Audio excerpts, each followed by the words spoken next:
Oh, there. So, hello and welcome to this week's episode of Media Musings. I see we have Critical Cripple and Godless Scummer currently in the chat, and also welcome to anyone who might be watching in the future. This week we are talking about the Odyssey if it were set in the Depression era South, aka Oh Brother, Where Art Thou? Yeah, and I'm loving Hissy's sheriff glasses. Yeah. No, these are literally just my regular glasses, but okay. I know, but it so looks like it. It does a little bit, doesn't it? Yeah. Yeah, no, I do need quite dark shades on my glasses because I have, issues with lighting. Yeah. So, cool. Nuance, Ring. Nuance. There are... Yep. This is not the Odyssey as set in America. This is what happens when you write a story loosely based on the Odyssey and tropes within the Odyssey. Yeah. Yeah. Just to put that out there, there's no such thing as an absolute statement when it comes to things like classics and classical reception. So, and to be fair, it's very much like it's equally a movie about the Depression era South as it is, a movie that borrows from the Odyssey. Yeah, well, that's what classical reception is. You can watch anything that's about classical that has classical allusions in it and just take it straight. Yeah, but there are classical allusions in it. Yeah, I mean it's very loosely Odyssey based. Very loosely. Very. And it's more based so on loosely. If they hadn't told you, you might not notice. Yeah. Well, I mean, I noticed because, but there are certain classical literacy. Yeah, that's the Odyssey. And I think even someone who's not read the Odyssey, like I had it the first time I saw this, would have gone, yeah, there's some ancient Greek stuff there, but you wouldn't,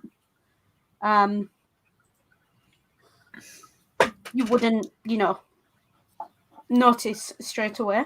So, well, I mean, it begins with a quote from Homer. It does, and it is the first lines of the Odyssey. Yeah. So it's very obvious what he's trying to do. And there's quite a bit going on now. Just to set up the plot, running the stream, presuming everyone's seen the film, so you've got your spoiler warning. It's. Hold on, I'll double check, see when it was released. 2000. 2000. Yeah, so it's 2000. It's 2 decades 20 old. Years. It's kind of past the use by date. Spoilers. It's past the what's it called when you do a crime and then you don't. And statute of limitations. Yeah, it's past the statute of limitations for spoilers. Yeah, in my opinion. And to be fair, as we said, it's very much based on a text that's several, let's call it at least 2,000 years old. So you've had time, is what we're saying. You've had time. Yeah. But if you're ignorant at this point, you've got nobody but yourself to blame. Yeah. So, I mean, there are free copies of the Odyssey online. You can find them. Project Gutenberg, even Amazon Kindle, I think, has got a free copy. Or like a 99 pence copy. I think there's even read versions for you on YouTube, so you can just listen to it if you don't want to read it. Audio books. I believe me, you need to read it because only so you can actually keep the names straight. Because wow, but all the ancient classics are like that. I actually found that the same in the movie, though. Keeping the names straight was actually kind of difficult compared to watching it. It's because they're foreign names to you. If they were all called Jack, John, James, and Peter, you'd be able to follow it. But, but we'll get on to names, I'm sure, because there's a couple of nifty ones in there. Yeah. Immediately, they've spent 10 years in prison. The Odyssey is based 10 years after the end of the Iliad. So immediately we have that direct comparison of 10 years basically in limbo. Yeah. And then we have Ulysses, the character, who is our Odysseus? Ulysses is the Latin name for Odysseus. It's what the Romans called him. And he is very much Odysseus in the tradition of Odysseus. He's sneaky, he's sly, he's a bit of a liar. Odysseus, I think, is called Sly Odysseus about 6 times in the Odyssey by various people. He's known for it. The Romans weren't all that keen on him for it. The Greeks loved him for it. There's an entire history of like classical reception on that. You know, you've got philosophers would write defenses of Odysseus being sly and being dishonest as a character. Also incredibly intelligent. Which and you know, and Ulysses Everett McGill is very much a smooth talking operator. He is. And this whole thing, there's this thing Ulysses does where he kind of talks to himself a lot. He says these things, you know, we're in a bit of a bind, especially there's that one scene, we're in a bind. This is a tight spot we're in. Yeah. He says Odysseus in the Odyssey does that a lot. He's got this inner monologue running constantly. So he is very much the same character.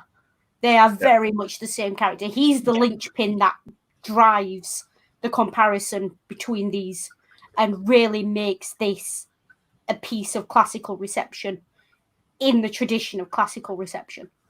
It's his character above anything else. Even if everything else in the story was different, a character like that with the name Ulysses, this is the Odyssey. Yeah. I love the imagery at the start where they're escaping through it's cornfield, isn't it? Yes, it is a cornfield. Yeah. And they film it like it's almost like they're swimming. Yes. Yeah. Again, it's that. There's a lot of it. It's the ocean imagery. Obviously, Odysseus sailed for a long time to get home. And there's a lot of that going on, and there's a lot of water and flooding imagery throughout this film that's very reminiscent of there is, they're swimming through the cornfield. It's like, what? Yeah, they're kind of ducking and diving, ducking and diving, and, you know, and the way they, you know, jump up on the train, it's like they're jumping up onto, like, a life raft or something. Yeah, it is. And then falling off, obviously. And before they're running to the first of the very obvious smack you in the face with it reference to the Odyssey. Yeah. That man, he's not named in the film. That's Tiresias, the blind prophet. Yeah. That is Tiresias. There is no one else that could be. And Tiresias gives Odysseus his fate as in the film. Again, a direct comparison. I'm not going to tell you the story because you should have seen it. You should know it. Yeah. But it's there. All I'm doing is I can straight up quote that line. Go on. You will find your fortune, though it will not be the fortune you seek. You will see things wonderful and terrible to tell. You will see a cow on a cotton house. I love it. I love that.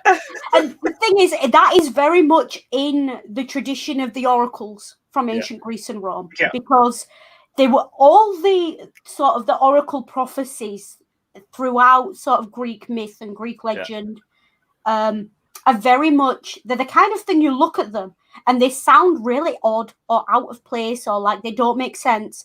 But then once you see them come true, you can immediately look at them and go, that's what they meant. Yeah. There's a great one of one king went to an oracle because he's, you know, ready to go to war. And he says, if you go to war, you will bring down a great empire. 2 great empires are going to war. Yeah. She didn't tell him which one. Yeah. And he basically trashed his own army. Yeah. So again, and the thing about the oracle is never, ever, ever disparage or try and avoid the prophecy of the oracle. Yeah. No matter what you do, the oracle's prophecy will come true. This is a trope of ancient Greek myth. Yeah. Yeah. And look at what had to happen for all of that entire movie for that to come true. Like so many different things had to happen, and it still came true. Never doubt the oracle. Still never. had the cow on the roof. Never. Roll top desk. Never. Though, and of course, we're well beyond the statute of limitations for spoilers. But he, in his prophecy, Tiresias, the blind oracle, does let slip that the treasure that Ulysses has said, told Pete and Delmar that he had buried isn't really there. Yeah, he does. And of course they don't understand because Pete and Delmar, bless them, are not the sharpest spoons in the shed. Oh, definitely not. But it is very much, it's the friendships you made along the way. It's a very Disney style. Well, no, they do get a vast amount of money at the end. They do, but not in the way you expect. Yeah. And again, that's another trope of the oracles.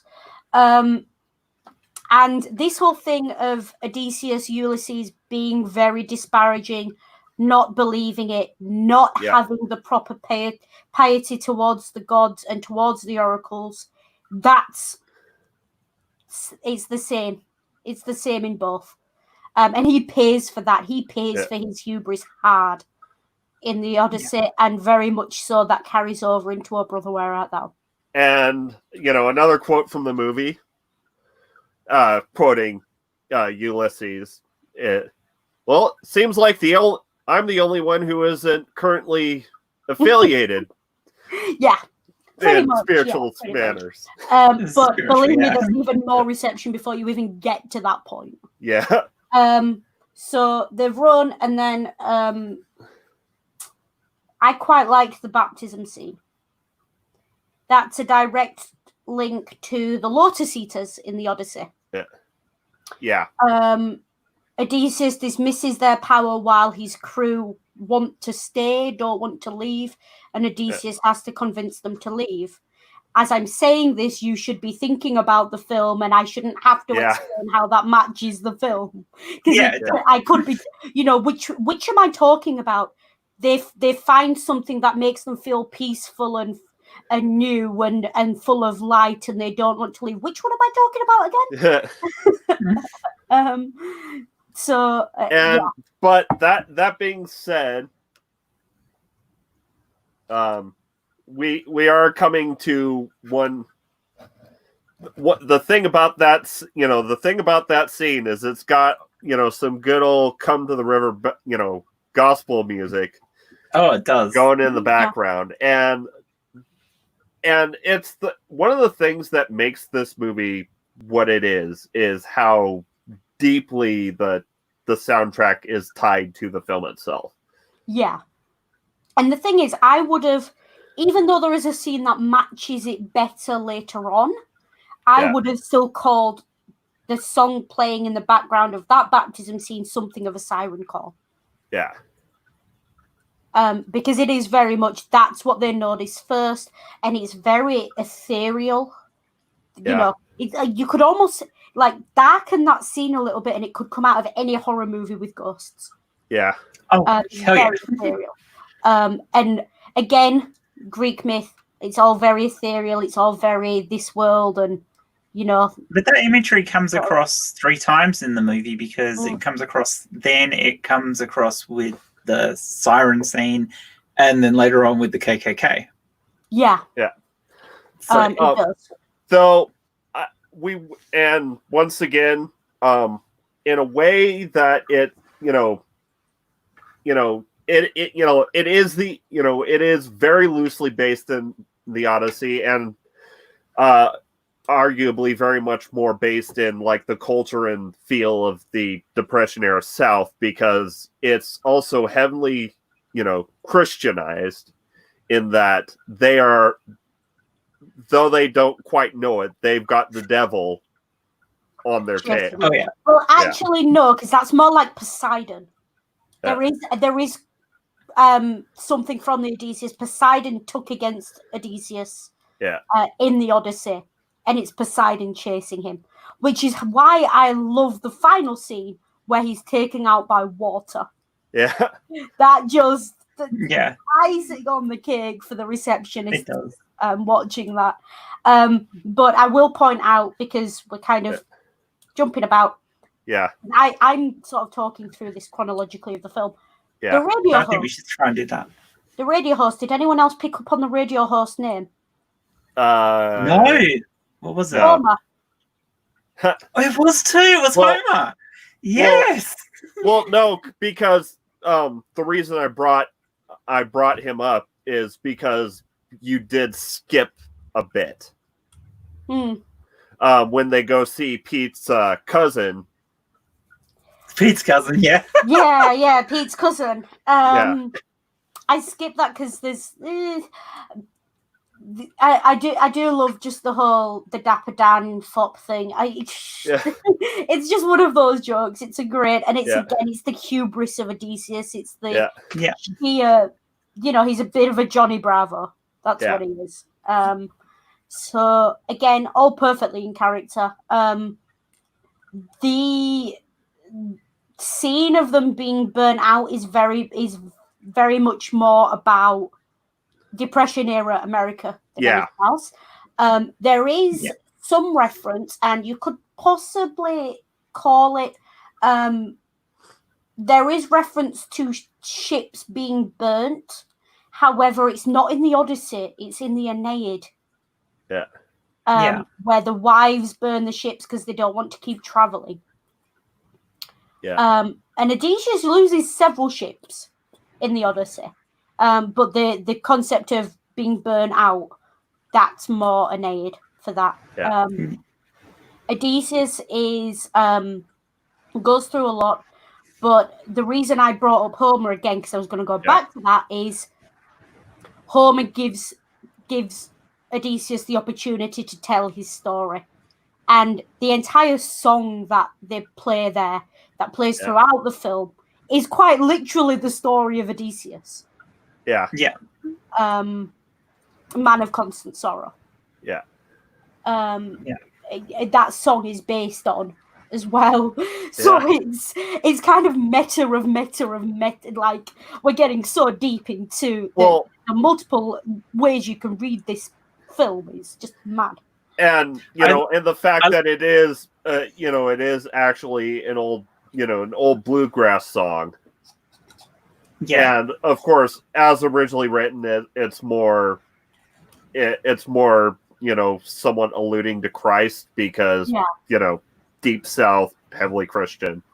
Yeah, but there's a lot of classical reception in Christian mythos as well. Yeah.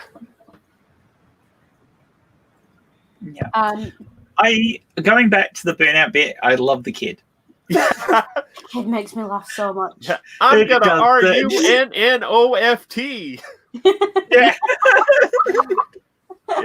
And then saving them by driving the car through the barn. When his dad's just dobbed them into the sheriff. It's just brilliant. For me, he's Telemachus. He's the Telemachus character in this film. He's the kid who's trying to help. He's really not doing much except getting in the way. Poor kid. So they send him home. He gets set up. And this is a thing that happened in the Odyssey. Telemachus tried to take on his mother's suitors, Penelope's suitors, and basically got his backside handed to him in a handbasket. Go home and mind your pa. Go home and mind your pa. I love it. Steal his car. Again, a lot of these story elements, I couldn't. At some point, you are going to have to shut me up because I will just. We were talking about Odysseus having so many boats, but how many cars do they actually steal throughout the movie to symbolize that change of boats? Because there's the first car, there's a great bit of classical reception in that. Okay, so first of all, did anyone pick up on the name of the governor going into the radio station? God. Oh, cripes. No, that wasn't it. Huh? Governor Menelaus. Governor Menelaus. Yep. As in King Menelaus, the whole reason for the Iliad. Well, I say reason. Paris is inability to think with his upstairs brain is the reason. No, the two people in the governor's in the governor race. The governor is called Menelaus. His name is said outside the radio station. He calls himself Governor Menelaus. Oh, that must be his first name. Yeah. Okay. Because the rest of the film he's referred to as Pappy or Pappy O'Daniel. Yeah, but he's the incumbent. He's the existing king, and he's got a strained relationship with his wife, who the classicists know goes by the name of Helen. Yeah. So because this would obviously be post Iliad when she was taken back with him. Yeah. So an interesting choice of name there again. Yeah. And then they're in the car. Then they're driving away, and Babyface decides to start shooting at the cows. Yeah. Oh, when they get the second car, when Babyface pulls over and asks for directions, that is brilliant. Yeah. So is this the road to Ipanema? Yeah. Also, I love that. But I love what he says when he's shooting, because he's shooting at the cops, and then he looks to the side, and there's a cows going, "I hate cows more." I hate cows more. Oh, George, not the livestock. George's entire plot is classical reception, by the way. Yeah. George kills the cows and then gets hit by lightning. Yeah. That is a direct reference to the killing of the cows by the crew in the Odyssey. And the ship getting hit by lightning. That is a direct he doesn't get done by lightning, he gets the electric chair. He rides the lightning. Yeah. It's a very subtle pun, but it is there. Yeah, it's a right. Yeah, it's a modernization. He's happy about it. Yeah.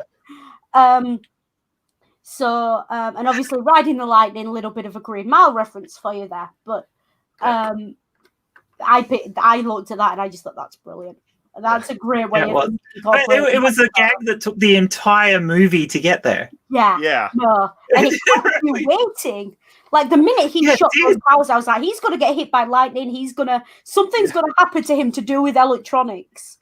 Yeah, because you were thinking that when he was walking away from them originally, because it was dark and everything. You're thinking, as we're getting this, as Ulysses giving this thing, is he'll bounce back from that and get better. You were just thinking something's going to happen. Yeah, he's going to get the hand of God. The hand of God. Because that still would have been brilliant and funny, but no, you had to wait right till the end of the movie to get the kicker on it.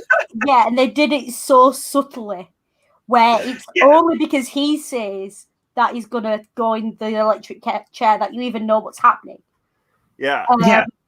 And it's a great... I'll be shooting lightning out my toes. Yeah, exactly. Sparks will fly from my eyes and lightning from my fingertips. Oh, that's right. Yeah. Exactly.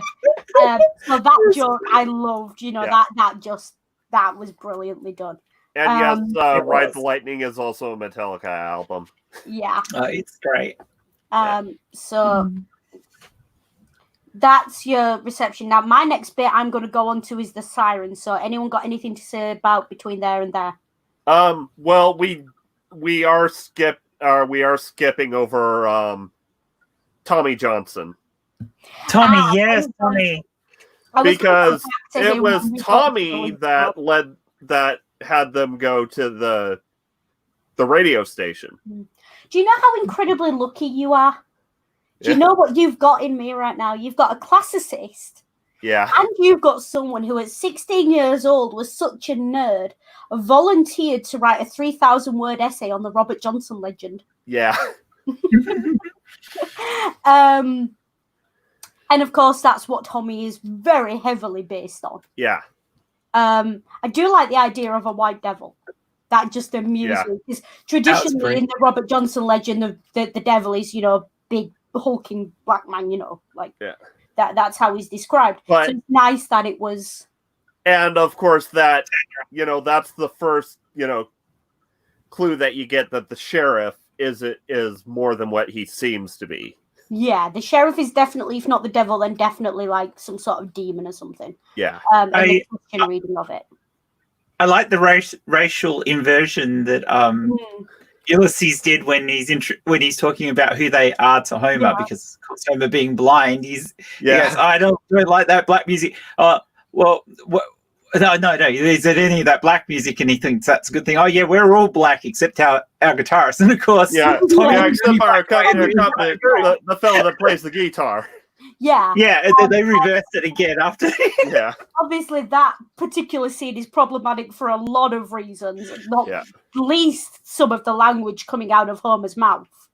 But the way Ulysses, just on a dime, just turns it. And that is classic Odysseus. That is, you know. And it's that comment that's passed further on in the film where he says, I didn't have a plan. And his friend says, that's not like you. Because Odysseus always has a plan. Always. But this is, you know, again, you've seen it, you know what the film's like, but there is a lot of like racial language in that film. But it's part of the era it was sent in. I don't even know what's done. You know, it takes place in the Depression era South. Yeah, and I think for that, it's accurate to the time. Yeah. But that doesn't. And none of the racism comes from the main characters. Yeah. And it always comes from the nasty characters as well. Yeah. You never hear a slur from the good characters. And I do like, actually, because you were talking about the inversion, when Tommy says, when they said, oh, so what does the devil look like? And he says, oh, he was wide as you fellas. Yeah. Yeah. And that's a great line. Yeah. Because immediately it's that. And even that color inversion continues later in the story when you get to the next bit when we go and talk about the Ku Klux Klan bit as well, because that was brilliant. But that's a ways, that's a ways off. But but the whole Tommy Johnson legend, I do like that they named him Tommy and not Robert, because originally that legend was Tommy Johnson. And it kind of got conflated with Robert Johnson over the years, and there's a lot of it going on. That's why there's two claimed crossroads, and all kinds of things. So, I should have reread my old essay before I came online. Yeah. I also love that the radio station's in the middle of fucking nowhere. Like, the radio stations aren't in the middle of nowhere. I didn't think it would have been an FM radio, I would imagine, and I didn't think they had that good a. No, they didn't. So the radios were actually on the outskirts of the outskirts of the town, so they could have the towers and broadcast. I know how hard it is to pick up FM in the UK. Never mind anything else. We're mostly moving over to DAB, and just trying to pick up an AM radio signal from that far out. I think that was to tie in with the concepts of Homer, and that it was after the crossroads scene and stuff. So having it in the middle of nowhere was kind of important to the story, even though it was unrealistic. But then again, a lot of the things in it are unrealistic. So and I do like this film as well. It does bring a lot of modern sensibilities about racial interaction to it, but it does it in a very good way. Like, do we really honestly believe, even if they were convicts and runaways, that three white guys are stopping by the side of the road to pick up a black man in that era of America? Do we believe that's something that's happening? You know, which is kind of why the accusation that at least one of them is mixed race probably makes a bit of sense. If you've got to bring it into that. I also tend to see that you despite all of Ulysses' actual faults, he's not the kind of person who would see race. He's not. It would just disappear from him. So it didn't matter to him, which is why he didn't care about racial inversions and things like that. It didn't matter. This is the thing. The ancient Greeks, the concept of race was just you were loyal to your city-state, to Athens or to Sparta or, you know, Macedonia, wherever you were from. But the idea of anything judging anyone purely on the basis of their race, not where they were from, not their language, but their actual race, their skin color, would have been mad. You're talking about a world where Africans, North Europeans, Middle Easterns, Mediterranean are all in this one little area around the Mediterranean Sea. The idea of skin color coming into it, maybe if it carried connotations of, oh, they're Phoenicians or they're this or they're, but it would have been so far down on the list of priorities it wouldn't have registered. And of which course, is exactly the way Ulysses reacted all the time to race. Didn't matter. And of course that, Tommy dips out of the story when they lose their first car because the sheriff shows up and, he recognizes him as the devil. Yeah. And so Tommy gets out of the way, which is fair. And I do like that the devil's dog is a bloodhound. This amuses me for reasons. But yeah, anyway, now we've covered that bit. The sirens. Yeah. Love the siren scene. Yeah. I think it's brilliant. It is. It's a really nice inversion of the Odyssey. Because in the Odyssey, obviously, Odysseus knows it's coming and he gets his ears plugged and gets himself tied up. In this one, he's in there. He's in there, Oh, yeah. And he's not,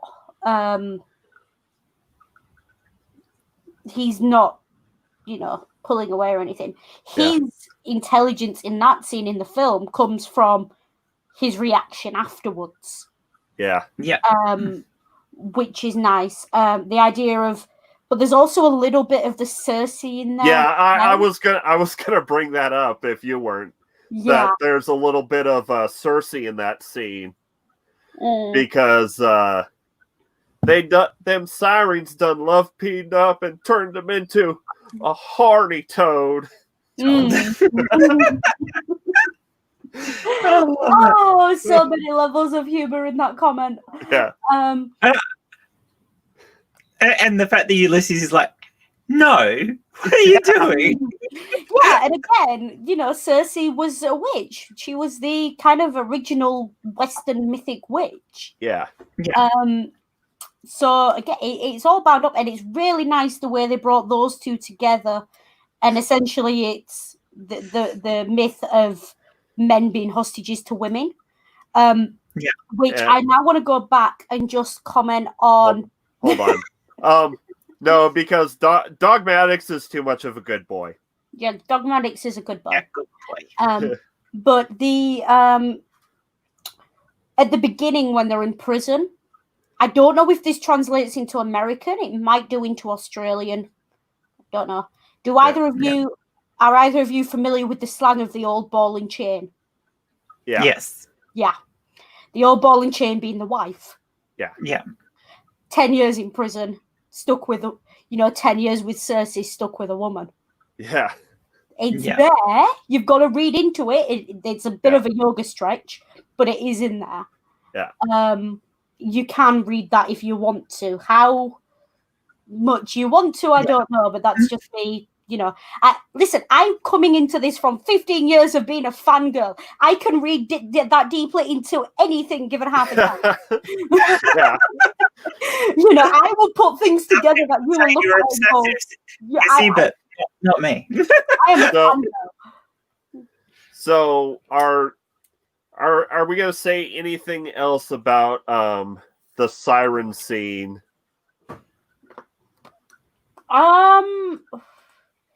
At least they didn't eat them. At least they didn't eat them. Well, I don't know, because it turns out that they turned him in for the bounty, so they did get a meal ticket from it.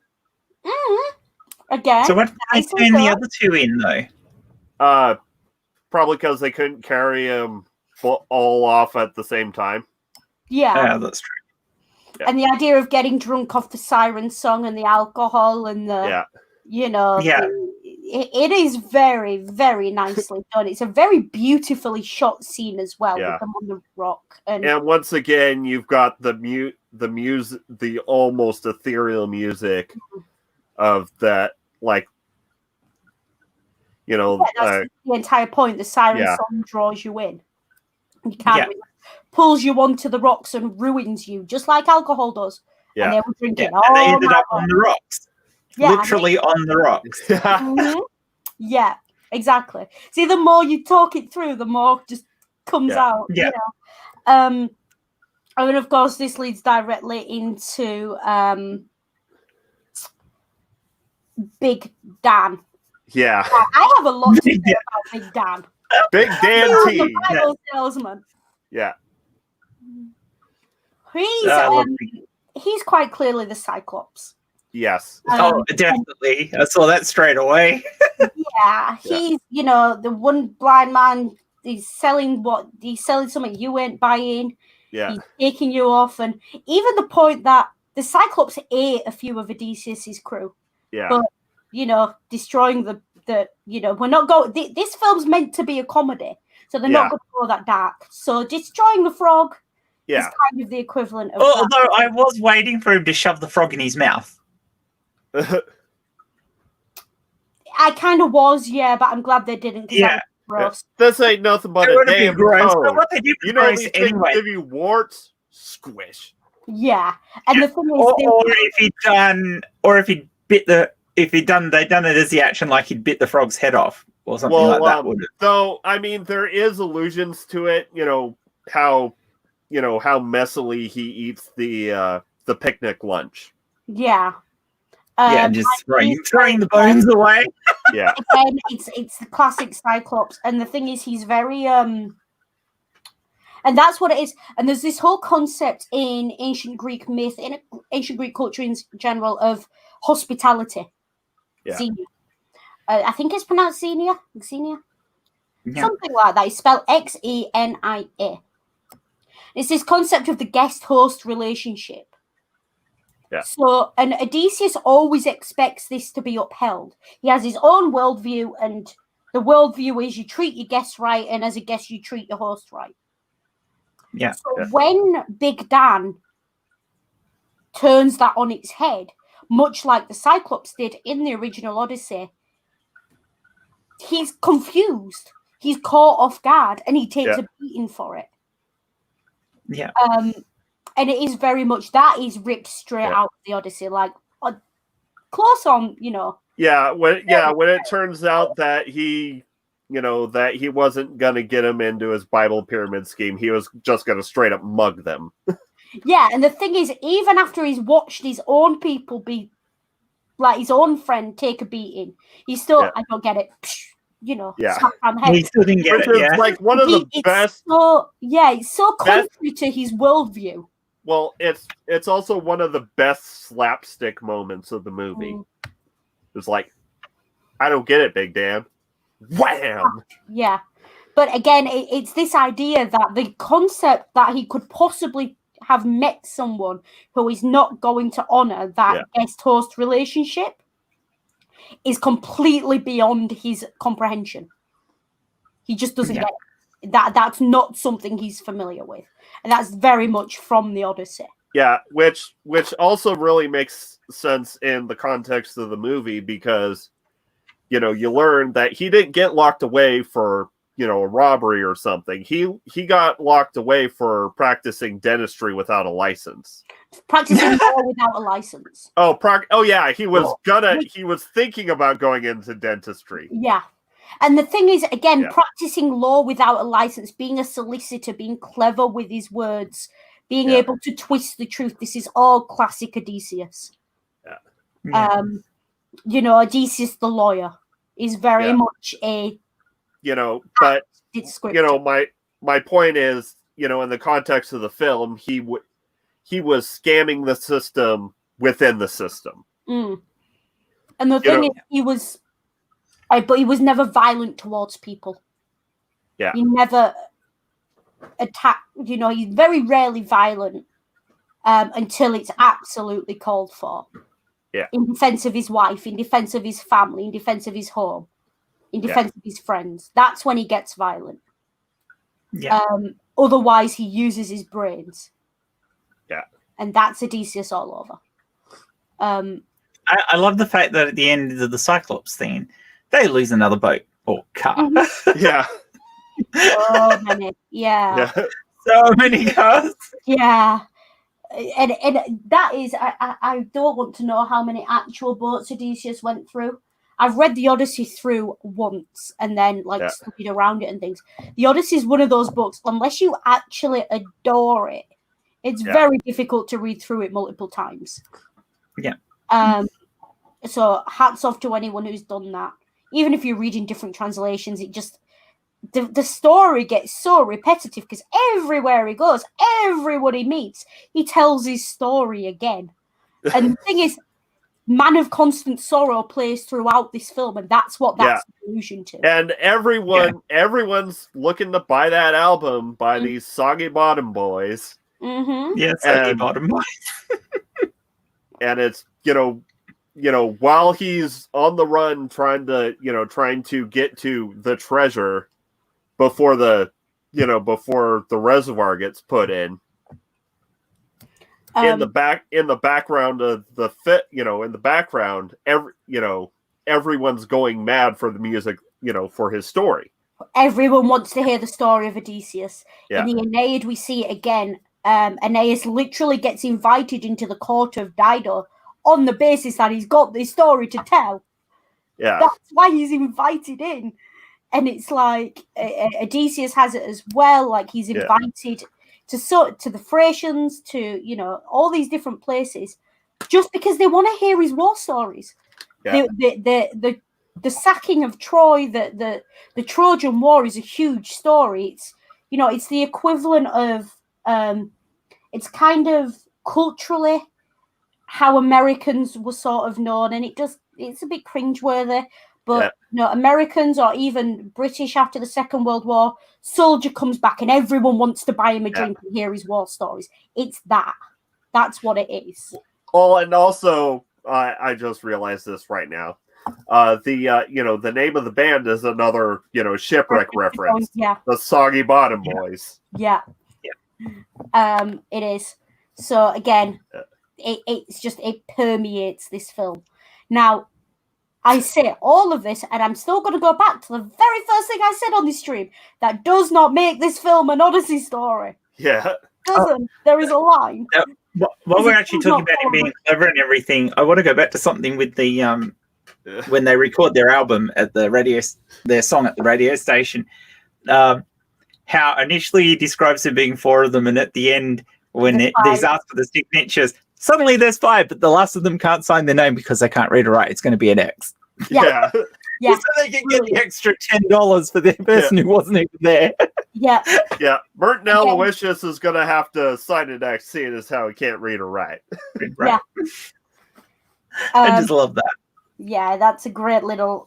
That's a great one. I then kind of trail off a bit until we get to the theater. Yeah. So if there's anything you want to discuss in between, go for it.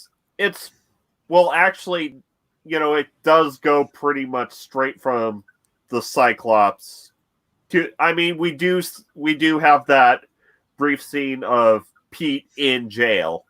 Mm. Oh no, they it's the travel montage, and they see Pete working on a chain gang. It's like, is it too hot? Am I hallucinating? Yeah, and this is an interesting bit. Yeah, the whole thing and going into the theater and that discussion with Pete. That is very much the descent into the underworld from the Odyssey. Yeah, that is. It's also. I also saw it as a thing of they lost their boat, they lost their car, so they were now not under proper sail, so they're sitting on the back of basically a ute or a wagon or somebody else's, and they're becalmed. So they've got that whole cabin fever sort of thing. Yeah. They see they see Pete on the side of the road, and Everett or Ulysses turns to Delmar and says, "Does Pete have a brother?"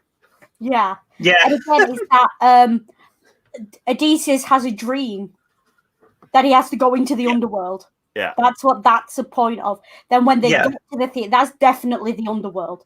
He's Yeah. going in Yes, there. the theater and is that's why so the much. prisoners are all silent because what it is in the theater. Where did I put it?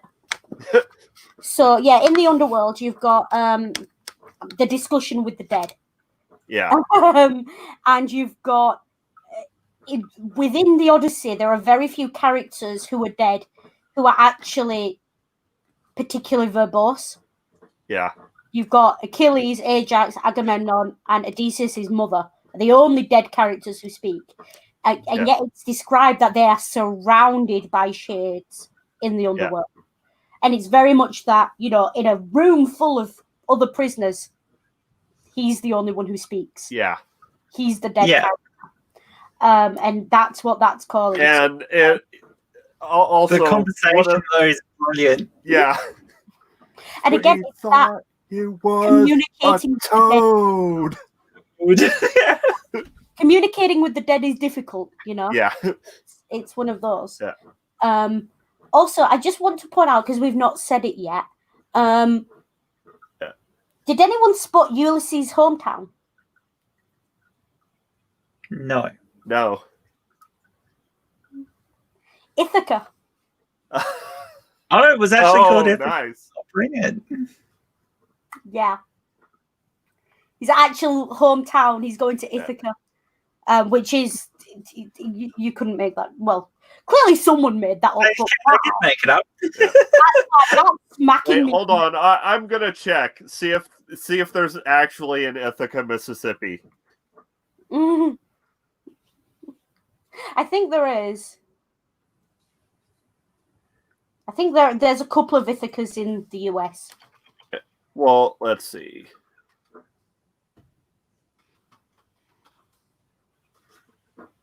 There's an Ithaca, New York.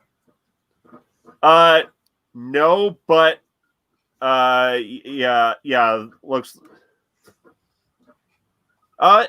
like there is an Ithaca, Mississippi.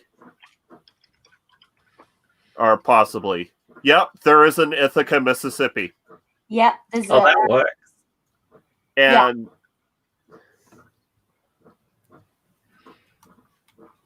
so yeah.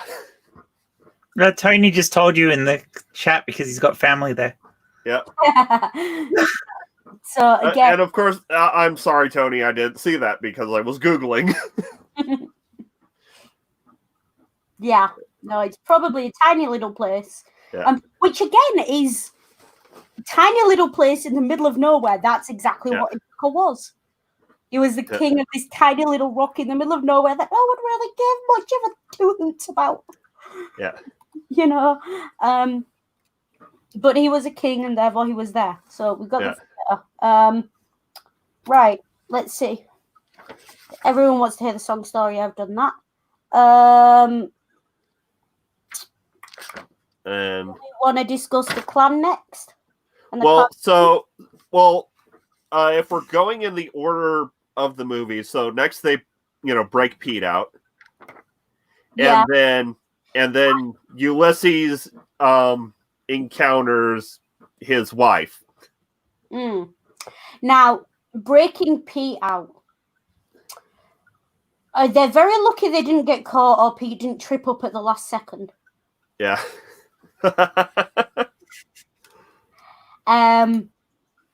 Because that is quite obviously a reference to a little bit different, but there is an Odysseus story of him going to the underworld to rescue someone. Yeah. Is it Odysseus? It is Odysseus, isn't it, that I'm thinking of? Oh, no, you're thinking of what's his name, starts with an O, musician. Odysseus. No, it's Cripes. Orpheus. That's the one. Orpheus in the underworld. Yep. Yeah. Orpheus. Wow. Yeah. How did we not remember that? Because my brain doesn't want to work sometimes. Too many old brother where art thou quotes spinning around in there. I can't. Really struggle with ancient Greek language and ancient Greek names. My dyslexia doesn't like them even when they're anglicized. Yeah. So I just they're all guys. There's 10 of them, but I only remembered that because of the musical. Although Heracles did it as well, didn't he? So it's a trope in classic myth of going to someone. Well, Heracles didn't go to get a loved one. He went because he had to get Cerberus. Because that was one of his, that was one of his trials, is to bring back Hades Hecandago. Yeah. No, I think it's actually pronounced Cerberus though, because I think the Greek does have a soft C sound. Okay. Yeah. I think. Don't quote me, as I said, my Greek's terrible. I've always heard it as Cerberus. So yeah, that's at the very least the anglicized version. Yeah. Fluffy, Spot, or Spot. Yeah, Spot. Let's just call him Spot. That's the anglicized version. Yeah. No, wasn't it Fluffy in It was Harry Fluffy, Potter? Yeah, but it was Fluffy. Cerberus or Kerberos means spotted. So Hades literally named his dog Spot. Spot. Hades, believe it or not, right, for a guy who supposedly ran the underworld, was a really wholesome, reasonable fellow. Yeah. In his context, I'm not saying it's appropriate to kidnap someone for half the year. I'm not saying that. Yeah. But in his context, he's pretty damn reasonable for a Greek god.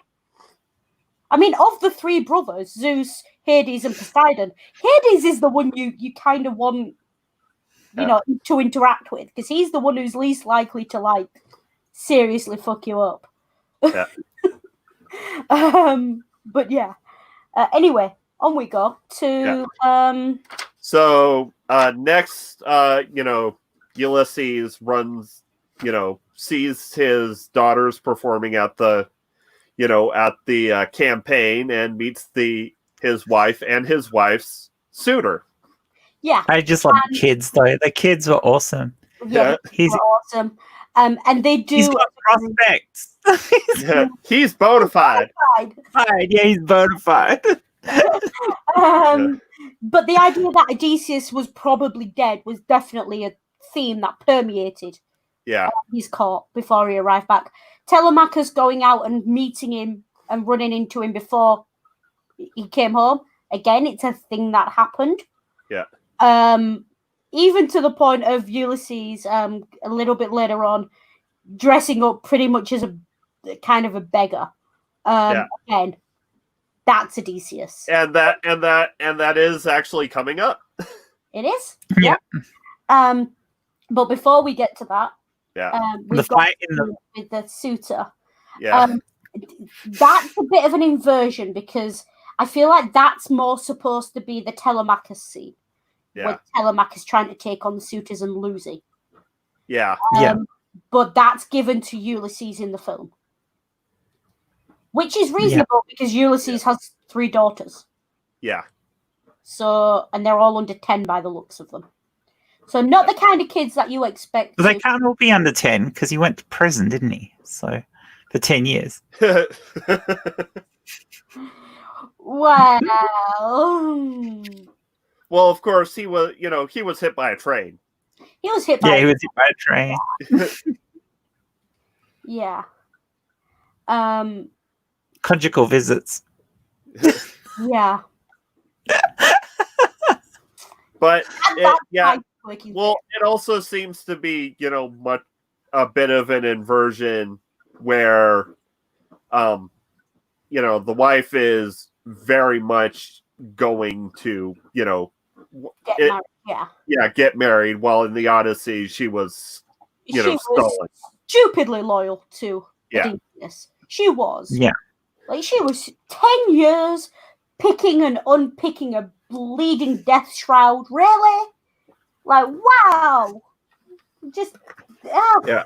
And these men are there eating you out of house and home every day, and you're just dealing with that. Like, nah, just marry one of them and be done with it.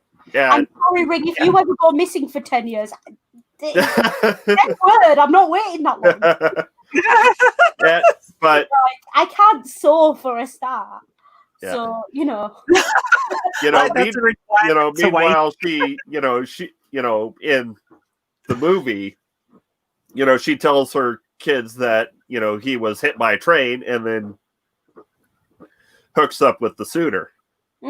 Whereas in the Odyssey, it's the suitors telling Telemachus that his father's dead, and lying to him. Yeah. So it is very much changed. She is very shallow in the movie. I mean, excessively shallow. And I don't think she is very shallow. But she does have her sentimentalities. Yeah. There's not many women who would rather have a pewter ring than a great honking diamond. Yeah. Yes. And that's her test for her husband. That's her, tell me about. And the thing is, in the Odyssey, Penelope was very sentimental. Yeah. She was. Yeah. She's shown that way. And so's Odysseus, actually, especially in his marriage. They're sentimental about. He's the more sentimental one in the Odyssey. Because in the Odyssey, there's this whole concept of he built her a bed out of a tree. And only he knows about the secret of this bed. And she passes a comment, and when he calls her out on it, basically is how she knows it's him. Yeah. So the roles have switched a little bit for that. I think I prefer the ancient version of their marriage. It's a lot sweeter. Yeah, it's a bit more wholesome. Yeah. Yeah. And you don't get much wholesomeness in ancient Greek myths, so yeah. Right. Clan. The breakout. Yep. Clan. Cool. First of all, back to the Cyclops. Yeah. I learned today from Jeff that Cyclops is actually a rank within the clan. Really? That's all I know. That's it. So if Jeff's got more to add, please do comment, Jeff. Well, hop in, Jeff, and tell us. Cyclops is a rank within the clan. The throwing of the flag. Yeah. Throwing a javelin at the Cyclops and hitting him in the eye is the only surefire way to kill the Cyclops. Well, he catches it, and then he does catch it, and then gets crushed, which again is very, Odysseus going roundabout. But of course, that's also where we run back into Tommy, because he is about to be lynched by the clan. Be lynched, yeah. And it is very much, there's various points within the Odyssey where Odysseus runs into members of his crew who he thought were dead or anything else. There's he loses a lot of his crew to Calypso, and then runs into them later and things like that. That happens. Yeah. Plot armor, basically. That's what that is, plot armor. But it's nice. It's, they're all united, what have you. Tommy's sadly resigned to his fate because he figures this is the devil coming to take his due because he sold his soul. Yeah, and I mean, if the devil is going to come and take you for that's kind of how you expect it to be, all because that entire scene is very satanic. It's like somewhere between a military formation and a satanic ritual. Yeah, like down to the chanting. The chanting and even the song, like "Oh Death." I like the fact that when there's all that noise, well, no, there isn't that. There's only the leader speaking up front, and they're walking through, and they're talking to Tommy with all these people around. The only person who actually hears them talking is the Cyclops. Yeah. It is just. And of course, as before they run into the clan, they were blackening their faces to hide in the dark. Yeah, and then and it comes to brings us to one of my favorite lines of the movie. The Cyclops pulls off their masks, and the clan members say, "The color guard is colored. Who made them the color guard?" The stupidity of the clan in one line. Yeah. But yeah, Jeff's going to come in and explain the clan rank system, I think. Yeah. He knows better than I Yeah. do. And then, of course, they cut the burning cross and it falls on them. Brilliant imagery. I love it. It is. It was absolutely brilliant. Yeah. That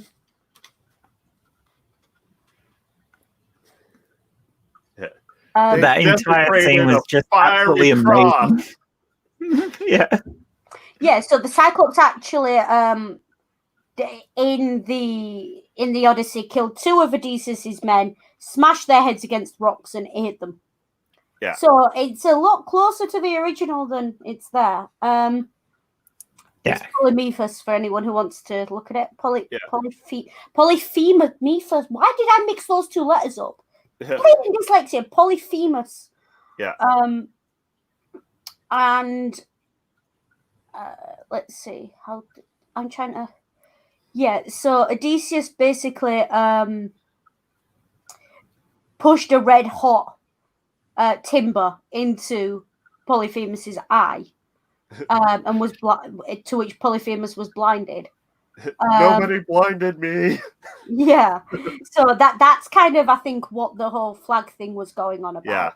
Yeah, it was. And when the flag didn't hit, it was the burning cross. So you got the burning and you got the stick. So you got. Yeah. So, and this whole thing about Odysseus in the original didn't let the Cyclops know his name until he had escaped him. Yeah. So that's, and that he paid for that bit of hubris. He really did, because the Cyclops kind of took up arms against him. But it's an interesting parallel they've got going on there with that. Yeah. I thought that was brilliant. Yeah. And it also showed the character. I mean, despite his con man type of thing, that it showed the character of Ulysses there, that, you know, he was prepared to risk his own life to save his crewmen. Yeah, no, and again, that's Odysseus. It's the virtue of Odysseus. Yeah. Despite the fact that he's a liar, a cheat, a thief, sly Odysseus, you know, tricky Odysseus, all these things that he's called repeatedly, he's honourable. Hey, Jeff. Hey, Jeff. Yeah, I'll just say briefly, because I'm not like a massive expert on the clan, I've got to be honest. They've got a lot of strange titles, and I think a lot of this was and again, when we're talking about the clan, we're not necessarily talking about one organization or one organization that's been continuous. That they've but you know, there was sort of a basic level of organization called dens, and the original prescript, his chief officer was called a Grand Cyclops, who appointed titles like Nighthawk, Grand Turk, Grand Sentinel, Grand Magi, and then I think the top title in the clan, it was either Grand Wizard or Imperial Wizard. I can't remember which, but there's a I mean, it's very difficult with there's a lot of these different titles within different things, and I mean the clan today, which is like about the third incarnation of the KKK in a lot of ways, is it's not one organization, it's loads of smaller independent organizations that are loosely affiliated, and they don't always get along with one another. But I think the Cyclops title was something that originated in the original clan, which, you know, is known as sort of I think it was like Reconstruction era. Yeah. So the era of the era of the setting of the film. Yeah. Reconstruction refers because this is set in the like 30s. This film, is that right? I think we know it's post emancipation. Robert Johnson was the 1920s. By the way, I didn't know Robert Johnson's thing played into this. I might have jumped in earlier, actually, but as I said, I didn't jump into this because I got to be honest, cards on table, I haven't actually seen this film. I will, after listening to you guys, I'm going to make this viewing. I will get round to watching this. boss. I didn't want to come in and take up a spot to talk about a film I'd never watched. So I didn't think, especially if, just in case anyone who had seen it wanted to come in, I just didn't think it was right me taking up a spot. But Reconstruction era, 1870s. Yeah, they were talking about the period after the American Civil War. Yeah, we're talking about the period after the American Civil War here. Which was known as the Reconstruction era in the South. And the thing is, there is a lot historically in America. I'm glad you brought Reconstruction in America during Reconstruction, but also pre-war and in the American South in general, and in America as a whole. There's a lot of classical reception in American culture. A lot of Americans, especially in the South, were very much modeling their lifestyle on Rome. It was the idea of, the second Rome, But I'll just say a couple more things on the Klan, because it's not really what the topic of this stream is about. But I said, there were three eras of it. The Reconstruction period, which was the original period post Civil War. It kind of initially started off as a bit of a blooming frat boys club that but they'd go out doing like rides at nights, where it was almost like a vicious way of pranking black people to begin with, that became more and more sinister as it went along, when like obviously lynchings and that. Then there was a sort of second era that started in about 1915, but it had been preceded a couple of years earlier by a film called Birth of a Nation. Now, one thing I will say about Birth of a Nation, the cinematography for the period of the time was groundbreaking, and very cleverly made. But that's about all the only thing good you can say about it. That it romanticized the Klan, who had been long since disbanded by this point. It romanticized them, made them into like heroic figures, and it, as almost off the back of that movie, that there was a second era that lasted until the during the time of World War II, because it got very, very big, and then it post sort of 1940s or whatever, kind of I suppose got going again in the 60s under the kind of different sort of groups that we know today. I mean, there were some groups that were bigger than others. So yeah, it's a bit of a weird thing when you talk about the KKK. You're not necessarily talking about one specific organization. But anyway, that's really not. I just want to come in and just quickly explain that, but that's not really what the purpose of this stream is. It's just obviously the Klan features in this story. So yeah. Did anyone else find it really hilarious, the fact that the Klan was dancing this incredibly choreographed dance? Yeah, it's a bit. Oh, I've got to see this. It was kind of surreal, which was, I think, part of the point. Honestly, it looked like the Queen's birthday, Jeff. Yeah.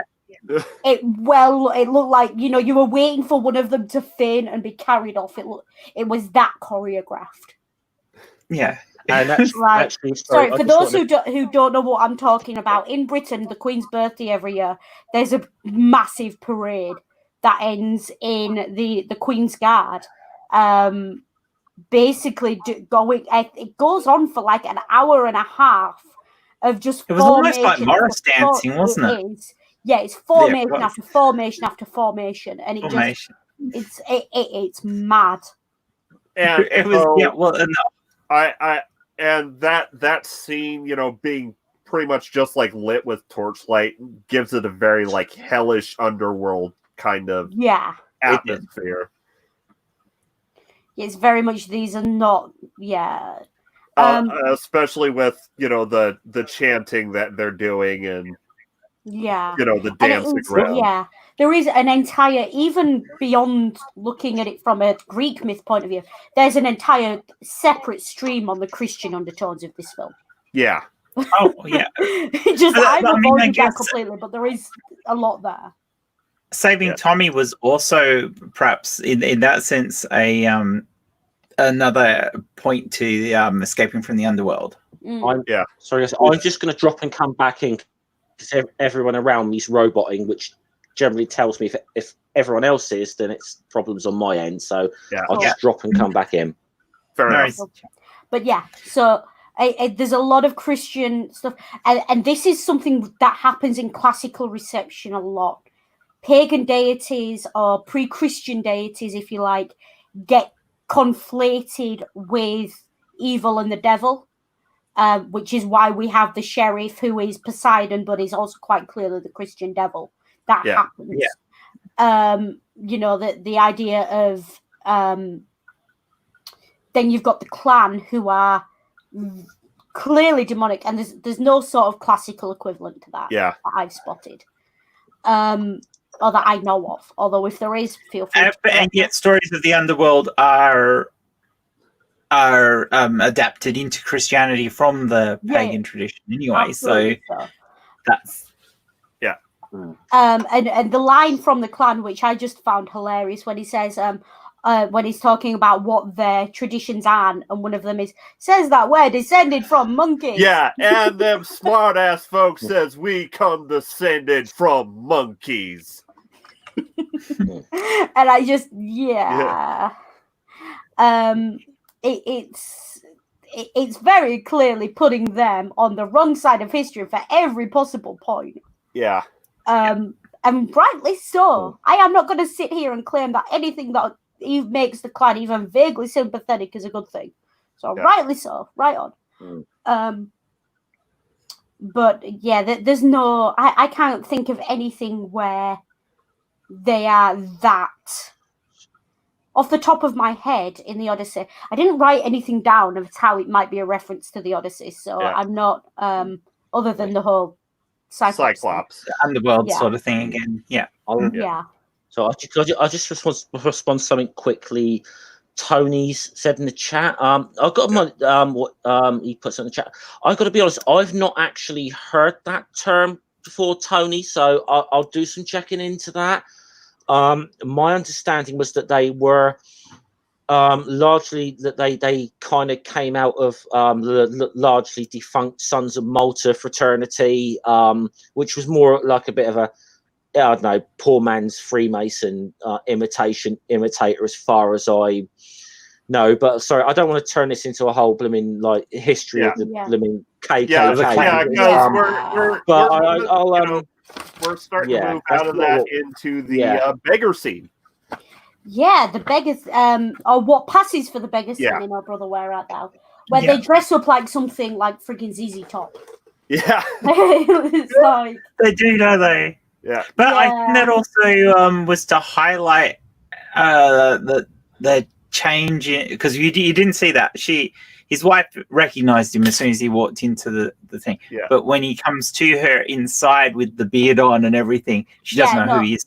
No, and that is very much that's from the Odyssey. She didn't recognize him. That is very much and he had to do something that she recognized him by. In Oh Brother Where Art Thou, it's him singing. In the Odyssey, it's another thing that he's very, very good at. And what he does, he strings a bow that none of the suitors can string, and then fires an arrow through like a dozen or so axe heads. Like, and it's the kind of thing, that's like Robin Hood couldn't take that shot. Yeah. It's that level of archery skill. So she knows that's her husband. Yeah. And then all hell breaks loose, and Odysseus and his son kind of, the suitors become the meal a little bit. Yeah. As opposed to all the food they've eaten. Well, the thing is, in the movie, it starts out with Delmar, singing In the Jailhouse Now with Pete, and then it switches to Man of Constant Sorrows, and the crowd immediately goes nuts. And they recognize him as that person. And again, it's that whole thing of everyone wants to hear Odysseus' story. He's Odysseus because he can tell that story. Yeah, and the look on Ulysses' face when he sees all this recognition. Again, it's and very even from the king, because The king's it drives away the king's champion because he shows himself to not the king's rival, because the rival shows himself to be what he is, and of course then gets dragged out by the crowd, tied to a tree. Which is nice and fitting for a Klansman, I think. It was lashing to the mast, basically. Yeah. Well, but nice and fitting for a Klansman to be tied to a tree. Well, Well, he gets rode out of town on a rail. Yeah. Yeah, basically. Run out of town, and the thing about that is they run him out not because of what he's talking about and him claiming to be a Klansman and all this. They run him out because they want to hear the story. They want to hear the music. Yeah, it's because he's bad mouthing the artist. Yeah, but I just love the whole thing of these are black dudes. They're white facing. The entire reverse thing again was absolutely brilliant. It was brilliant. But the thing is, that's based in a historical precedent.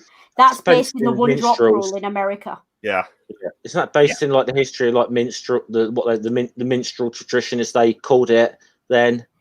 It's more the one drop rule because he accuses them essentially of being mixed race. Yeah. Yes. Yes, he does. And I'm not gonna. Whilst it's a racist thing that happened, it was used in the movie as a reversal of the same way as them getting called black because they technically blackface, but they hadn't done it in that way. Yeah. And the Klansman mistook them. And then he thinks that they were doing it the other way.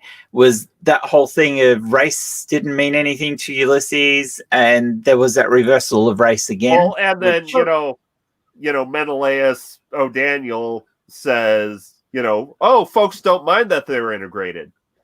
Exactly. Yeah. Because he sees Tommy playing guitar. And that's when he he doesn't, So that's the idea of, promoting sort of interracial harmony, if you like. But the whole thing of mixed race people being mistaken for white and that being a double-edged sword goes back a long way in American history. And Australian as well. It goes back in the UK as well. I've dealt with it all my life. And it is one of those things where, especially in America, the one drop rule said, if you could find a black person in your history going back 6 generations, you were black. That's what that meant. Now, most people in America couldn't go back 6 generations anyway at that point, because American history didn't go that far back unless you were native. Yeah.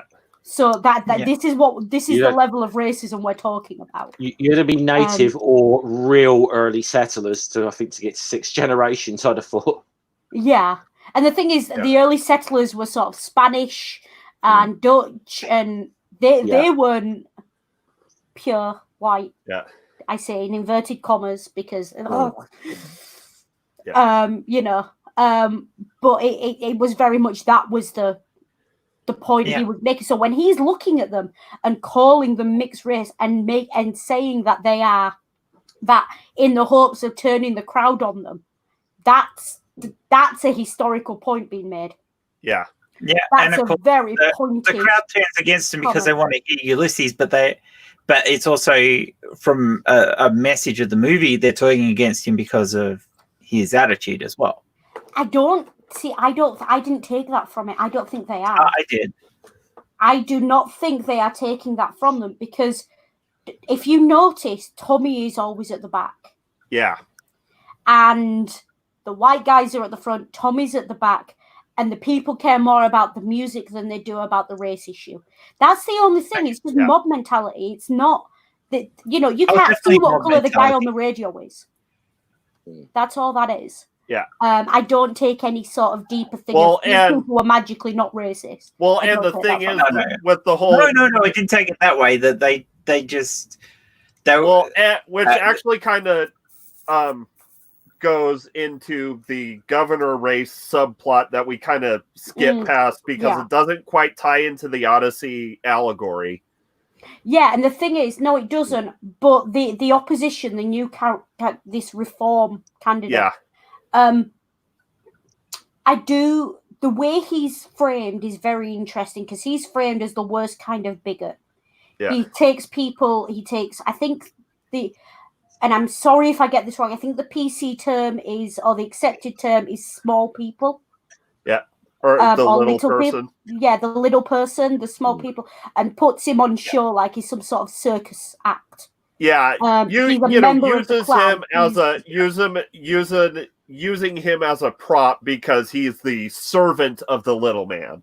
Yeah, he's not a nice. But image. and he's also, he also sponsored that whole, traveling music show, which he roped in Ulysses' daughters into because the suitor's his campaign manager. Mm-hmm. So when Governor O'Daniel sees that the crowd loves, the Soggy Bottom Boys, he jumps on that, immediately to get them to swing the crowd to go with him. Well, I mean, that's Menelaus all over if you've read the Iliad. Well, he does what he thinks until Odysseus comes up with a better plan. I'm just saying is this scene kind of ties that entire subplot together and to make a point about how, politicians use media to try and sway the populace. Yeah. And the thing is, that's a great one because this is based on the Odyssey, but there's also a lot of... You can't talk about the Odyssey and not talk about the Aeneid because they're, but the Aeneid was a piece of propaganda. Yeah. It was pure propaganda. I mean, I like it as a story. It's a great story, but it's pure propaganda. It's Augustan propaganda. Yeah. And that's a very interesting angle to look at it from. But I'm not going to go into that because this stream will go on for another hour and a half. Yeah. and we're getting pretty near the end. But this is where Ulysses finds his fortune because the governor, all the people love his music, so there's fortune from that. But two, the governor takes him and and Pete and Delmar takes the band on as advisors, and Ulysses says to Delmar, it means we're going to be the power behind the throne. Which is what Odysseus was throughout the Iliad to Menelaus and Agamemnon. And they get their pardons. They all get their pardons as well. So, which comes the devil don't care about no pardons. Yeah. So and then we see George Nelson getting led off to the electric chair. Yeah. Yeah. Again, when we finally get that finish, I love it. Killed by lightning. Yep. Yeah. Which actually, now that you brought up, the sacred cows, the last line in reference to George Nelson we hear in the movie is "cow killer." Yeah. Cow killer. And they're leading the cow. Yeah. And that's the joke. Yeah. That is very much the joke. And it's a very subtle joke that's done very well, and you've got to kind of got to be half looking for the references to the Odyssey to spot that. You wouldn't spot it if you just watched it. You've got to be looking at it through a lens of, I'm looking for references to the Odyssey when I watch the film. Otherwise, it just doesn't go. Then we go on because yes, that is somewhat of a climax to the movie, but the movie does continue on to wrap up, and now we have Penelope's test, and her name is Penny in the film as well. Her name is Penelope. Yeah. So Penny sends him to get her old wedding ring from their cabin, which had a happy little tire swing out in front.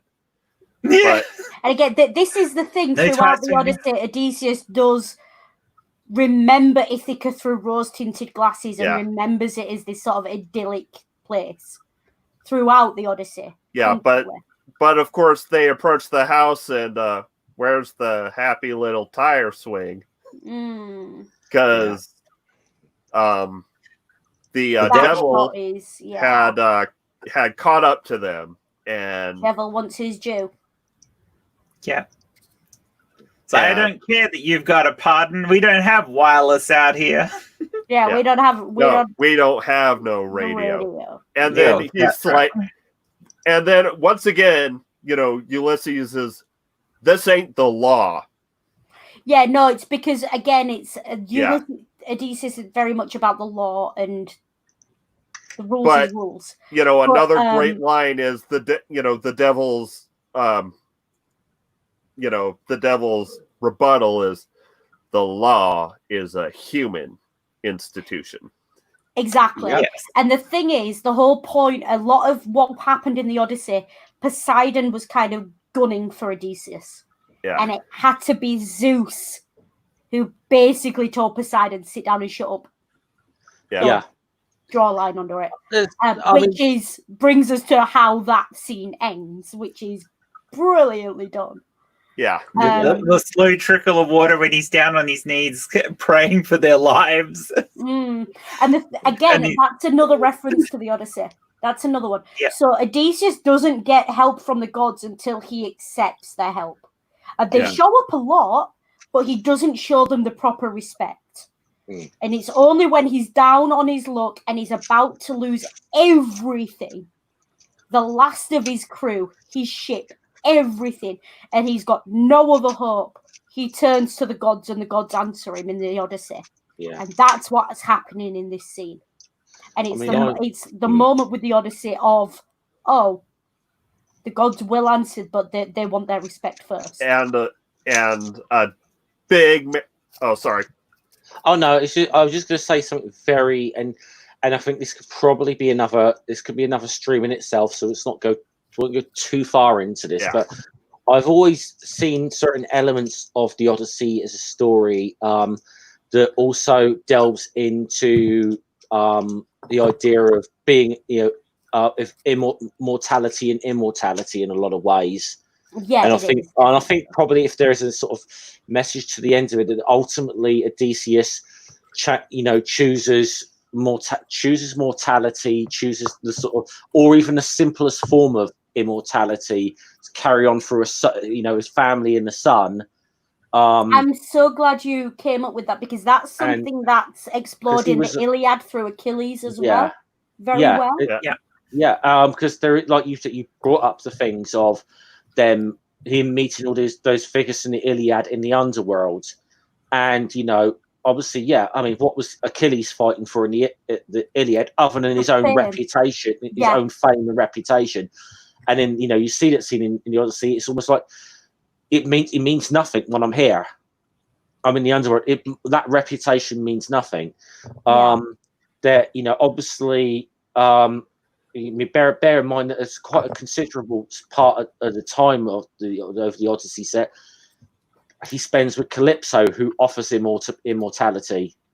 Yeah, he ultimately turns that down. And I believe, I'm trying to remember what part it is, but it's towards the.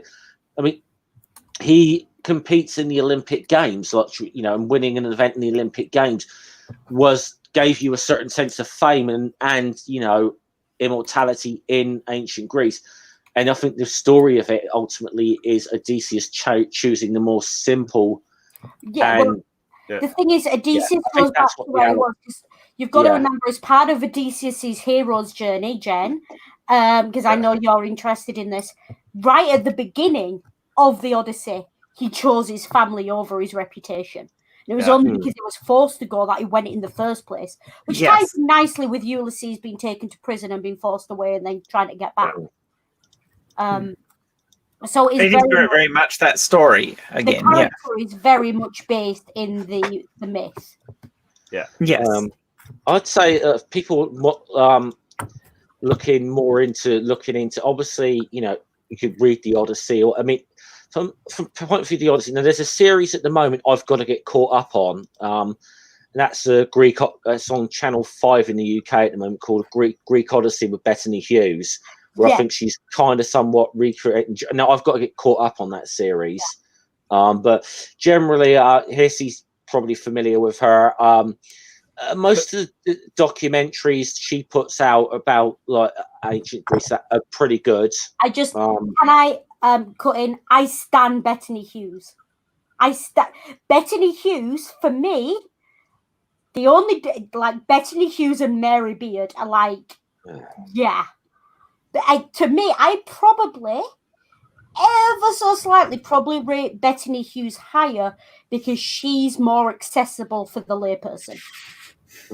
She's far more accessible in what she does. I think for a lay person who just wants to maybe watch a documentary and get a little bit informed, yeah, she's good for that respect.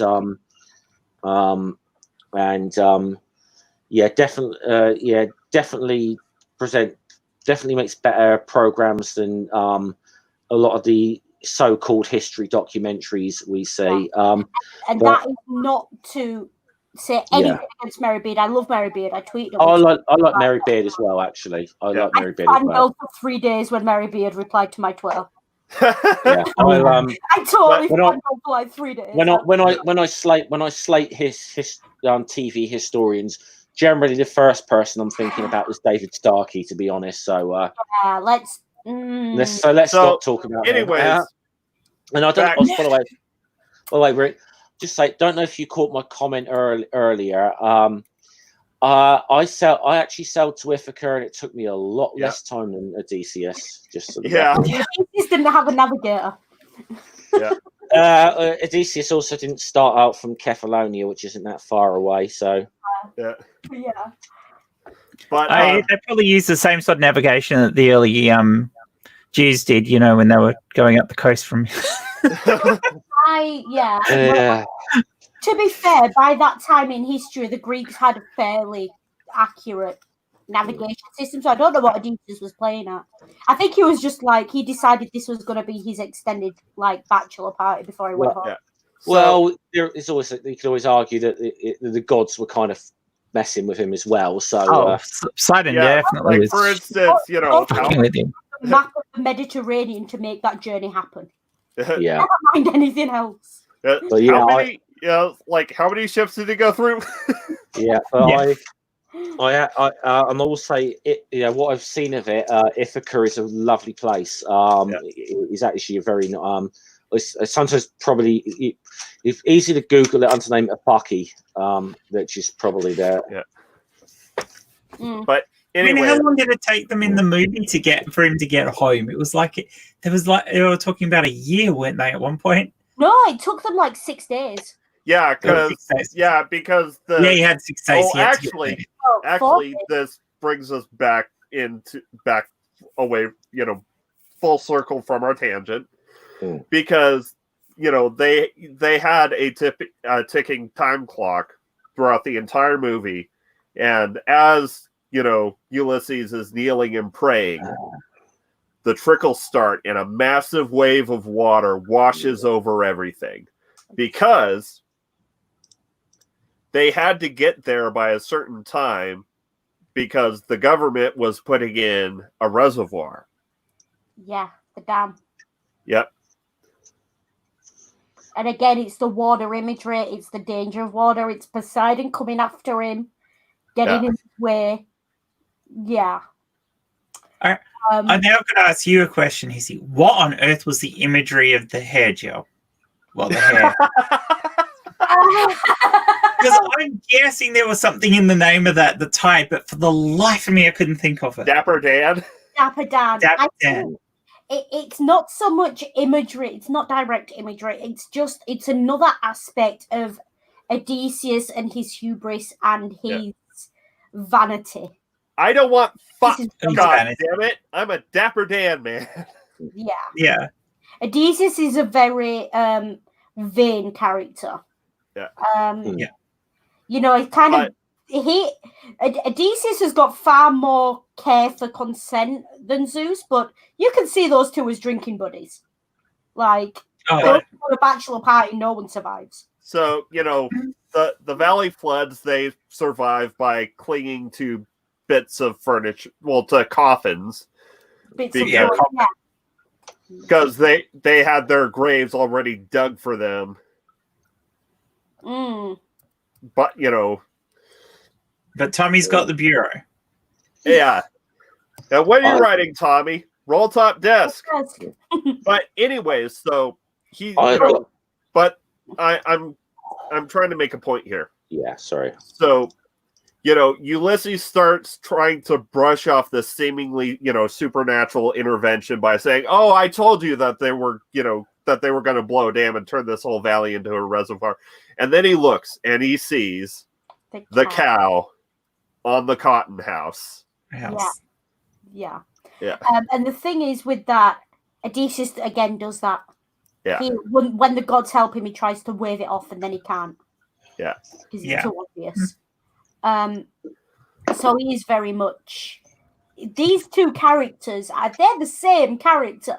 They really are. It's just the same character, put in a different time. That's Yeah. And it is very much a lot of it is about when Odysseus gets home, he's with his family, and he's lost. When Odysseus set off from Troy, he had a ship full of gold and loot, and he had the lot. Yeah. And he lost it all. So this treasure that he had, but didn't really have because it was never really there. Yeah. That wasn't what he was trying to get home for. What he wanted to get home for were his family. Yeah. And his son and his wife. And that's the one thing that really annoys me about Oh Brother Where Art Thou, though. If you're going to make the character that loyal to the original, give him a dog. Give him a... But... it would have been like a 3-second shot in the film. They could have done that. It would have broken everyone's heart, but they could have done that. Yeah, and and the the circle, and once again, the movie closes in a sort of full circle because the last shot of the movie is Tiresias on his push cart riding along the rails. Yeah, I told you so. Yeah. And the youngest kid watching. Yeah. And the kid watching. And that's important because that's your cycle of life and kids picking up and kids learning the importance of listening to the oracle and paying attention and all the rest of it. So I love the fact that he got the wrong ring, though. That was brilliant. So just putting my hand up because I'm trying. I think sometimes because of the lag, it feels like we're over talking. So I'm trying to over talk. That's not what it is.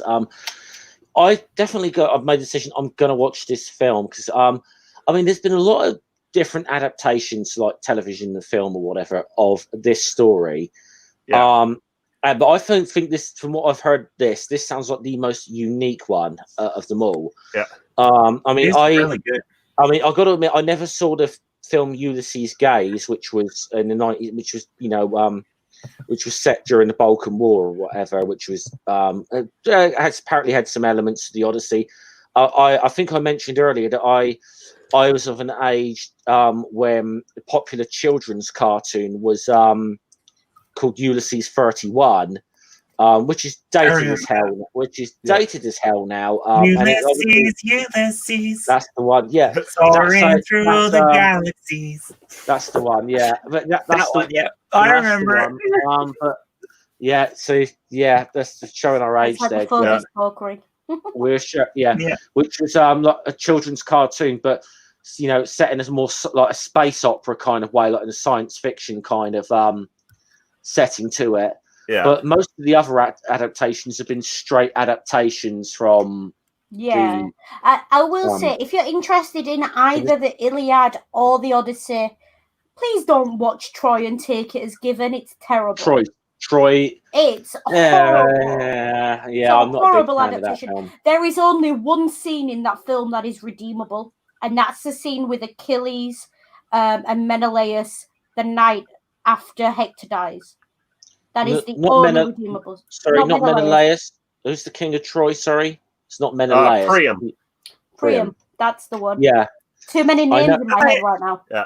Do they have a whole heap of ridiculous scenes in it with fire arrows that they never actually did because fire arrows don't fucking work? Yeah. Only on facts. I will say one thing that was done brilliantly in "O Brother, Where Art Thou," and it's a cinematic thing. But because it was brilliantly done in "O Brother, Where Art Thou," a lot of people, took the technique and copied it terribly. The sepia filming. Yes. Yeah. There's basically the entire film has a sort of pseudo sepia tint to it that was added later. Yeah. To give it an old-timey feel. Yeah. And then a lot of people and that's basically why a lot of modern movies look like blue now. Yeah. But no, like the sepia thing, there was some scenes they couldn't do it in post-production, so they had to refilm them with actual filters and things. I'm sure there was. Yeah. And then they go into heavy sepia right at the end. They fade out all the colours as they fade out the movie. So I just wanted to respond very quickly to something Tony said in the chat. My favourite version was the Muppets one. Is there a Muppets Odyssey? This is the first I've heard of this. I feel I need to know about this. I think he might be thinking of Muppet Treasure Island. Yeah. I don't think that's the Odyssey. I think that's more Captain Cook, isn't it? No, that's Treasure Island. I'm aware of the Treasure Island thing, but Muppets Odyssey. I think it needs to be done if it hasn't been. I would pay money for a Muppets Odyssey movie. I'm the one aware of this one. So Tony, obviously the entire. Oh no, I think he was just. I think he was having a joke with us, actually. But no, I'm looking at it. Fandom Wiki. The Odyssey is an epic 2-part miniseries, similar to Gulliver's Travels, produced by Francis Ford Coppola. I don't know what it's got to do with the Muppets. He just wished there was a Muppets one. Well, there we go. I think that could be a takeaway from this stream that somebody needs to make a Muppets Odyssey. Yes. There we go. Well, I could see Sweetums in the role of Polyphemus. Mm. And of course, the only Muppet who's anywhere near sarcastic enough to play Odysseus is Kermit. But so Kermit's trying to get home to Miss Piggy. Yes. Why would you? Yeah, this is the thing. Let's be honest, though. Piggy's just gonna karate chop those suitors, though. Oh, okay. Instead of sewing a veil, she'll jab them with the needle. Yeah. By the way, responding to Tony, yes, I wish there was one. I think there needs to be one. I think that could be a good note to close on. We need a Muppets Odyssey. So until we get, kind of is. No, it kind of is because the Creature Shop, Jim Henson's Creature Shop, did all the things. Mm. So they did the animatronics for it. So all the monsters were done by. So it was a collaboration between Jim Henson and another group to make that Odyssey. Okay, so basically what we're saying is until there's a Muppets version of the Odyssey, "O Brother, Where Art Thou" is the most entertaining. Oh, definitely. Adaptation, yes. Adaptation. And as I said, I haven't watched this, which is why I was a bit reluctant to jump into this. Because in my opinion, it's the best Coen Brothers movie I've seen. Yeah, I agree. I liked it so much better than The Big Lebowski. Sorry, Jeff. Considering. Well, that's just like your opinion, man. Yeah. So let's move on to Schilling. Cool. Can I go first? Because there's something I want to tell everyone about. So I mentioned this on the Asterisk stream, but also I've just looked a little bit closer at the list of lessons. And I happen to know that there is an academic who is very well known in the classical reception community who's putting on an online school of sorts, 10 lessons, each one focusing on a different film and how it's related to the ancient world. And actually, one of his lessons he's going to do is looking at the Odyssey, myth contemporary in Hollywood, using "Oh Brother, Where Art Thou?" Oh, brilliant. So, I will ring the link to put it on here. Also, if you go back to our Asterisk stream today, the link's on there as well. Yeah, I'll drop it. I'll drop it in the description. He's charging £8 a lesson, and he's brilliant. I cannot recommend Tony Keane enough. He's absolutely fantastic. He should watch this. It might give him some more ideas. To be fair, Yeah, I'm going to plug it on my stream next week as well when Hissy and I do Asterix again, and I'm even contemplating taking a look at this course, to be honest. So doesn't one of the Asterix and Obelix books follow the Odyssey? No, I don't think so. I'm not sure off the top of my head, Jen. There might be one that's loosely based. I don't know. But I should point out, Tony has absolutely no idea that I'm shilling his thing. Yeah. He has absolutely. He shares it. He's a former tutor of mine. I don't think he's aware of the high regard I hold of it as an academic and just as a great bloke. He's a fantastic bloke. Yeah. So definitely, I cannot recommend this guy enough. And for £8 a session, £8 a week for Tony Keane to teach you about classical reception, that's a bargain. I found him through the OU where I was paying thousands for a module. So you're getting a bargain. Go for it. Unfortunately, I don't have the time. See, he's doing it on Thursday nights, but he's talking about a second run where he might do it on different days and times. So keep an eye out for it. You can follow him on Twitter as well. If you follow me, you'll have seen I've retweeted him a few times. And I will send a tweet out after this with a link to him, tagging him with a link to his lesson plan there if anyone's interested. So if you follow me on Twitter at DangerHissy, you can get that. Also, check out our Asterix stream from earlier if you haven't already. And that's my shilling done.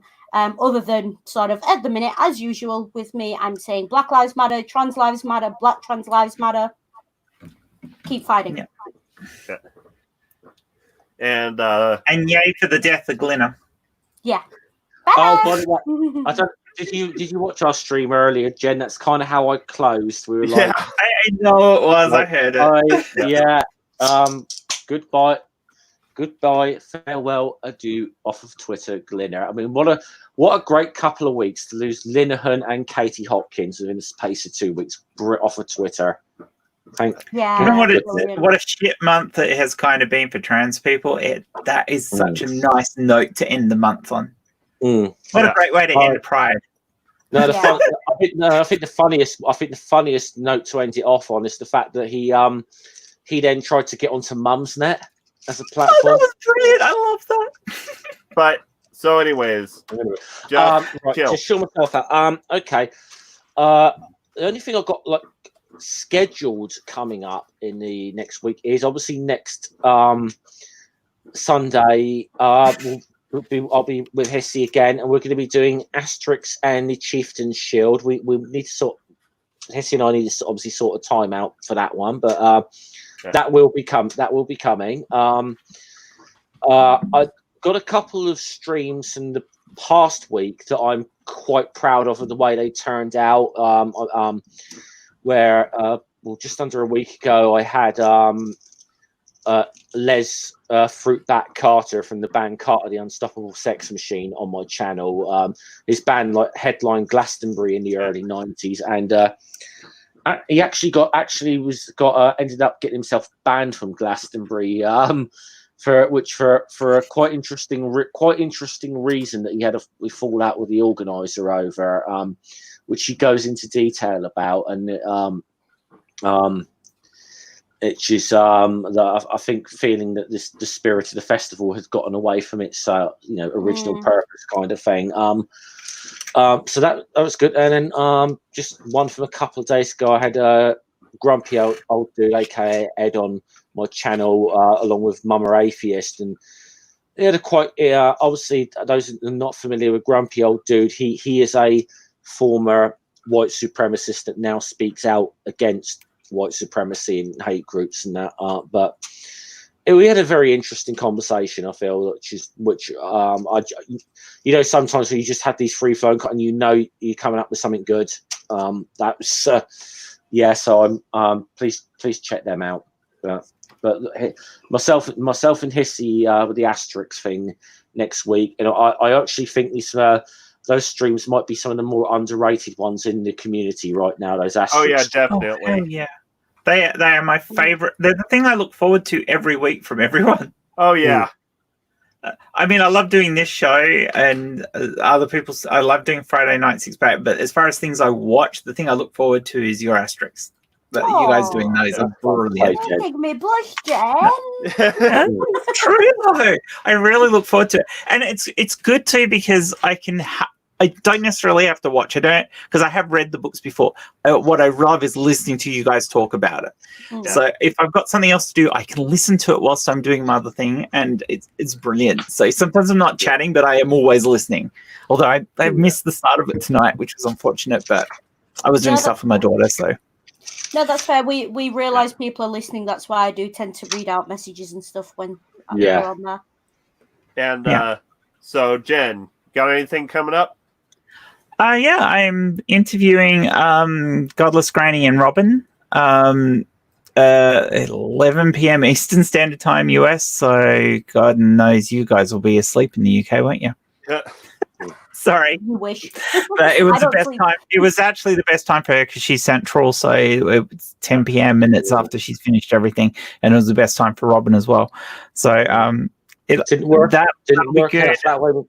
Sorry, James. Just say asleep in the UK didn't work out for me that way yesterday. No, sorry. Actually, technically this morning in my time, but Yeah. I'm sorry, Jeff, but I No, knew that's you'd love fine. doing that discussion. no, that's fine. That's fine. I was kind of not sleeping anyway, so that's fine. It was awesome, but yeah, I've got her on. I still have to do my female masturbation video. The only reason I haven't got it done is it's all written up and ready for me to film, but because I did that stupid poll where I said I'd record it naked, I kind of need a time where my daughter's not going to wander in whilst I'm recording. So it's going to be tasteful, but I'm still going to basically be naked whilst I record it. So that'll be fun. You just need like a sensor box from here downwards, sort of thing. Yeah, that's right. Oh, look! I can just frame the camera so you see the top of my boobs, and not going to be much. You'll see my shoulders. That's going to be the big difference. So basically, it's just gonna, as you're sat now, but without a cardigan on. Yeah, without the top on. Yeah, basically. Fair. I may get up at some point in it and then put the censoring over me. That'd be cool. But just for the giggles. But that'll be a fun video. And I've been looking for a debunk to do, and Mary messaged me tonight and she goes, "Here, look at this, Jen." And I go, "You bitch." Because now I have to debunk this, and it's fucking dreadful. It really is. So it'll be my debunk video. I haven't done a good debunk video in a while, actually. I'll talk to you about it after the stream, Jeff. But I would love to do this as a collab with you because I reckon you'd fucking enjoy this one. See, I noticed that Netflix has got Ancient Aliens on it, and oh, you are shitting me. I'm thinking about it. I'm thinking about doing like a full-on series, but wow, I despise that bloody show. I was exactly. Well, anyway, you'd have so many people who'd happily guess to take the piss out of them with you. Yeah. If you chose to do that. I forget the name of the YouTuber. There was a great it was good. I forget the name of the guy, but he did a good video on like the decline of the History Channel, and obviously Ancient Aliens figured quite largely in this one. And even saying that a lot of the History Channel's original program might not necessarily been great, but at least it was an attempt at history documentaries. Yeah, it was an attempt, and it was good for its time. Ancient Aliens is really, I think, where most people say this is where it dived off of a cliff. And the big problem I have with it, above anything else, is there actually, if you really look at it, there's a real undercurrent of racism in that show. Anyway, that could be. I won't get into why that is, but if anyone wants to hit me up and ask why, I think that they can do so, or maybe that's something me and Hissy can do a video on at some time. I don't know. Yeah. Okay. Yeah. Definitely. I'm up for that. once again, I've got something perpetually in the works if I ever have the time to do it. Yeah, exactly. Yeah. We need to go back and do story keeping. Ancient Aliens on Media Musings. But also, as always, on Saturday, I have the secular or atheist. I really need to put up a poll up to see which way the audience would like me to go. Let's go secular, please, because at least one of your players is not an Yeah. atheist. Okay, yeah. So, but anyways, secular D&D with my lovely other half, Danger Hissy, Julie Lavois, Santi the Sane, and GeoSam at filling out the party. I am, in the role of the Dungeon Master. Santi the Sane is very... He's not particularly aptly named for that game, let's be honest. Yeah. Yeah, 42nd is a bit chaotic. A bit? Hashtag twinsies.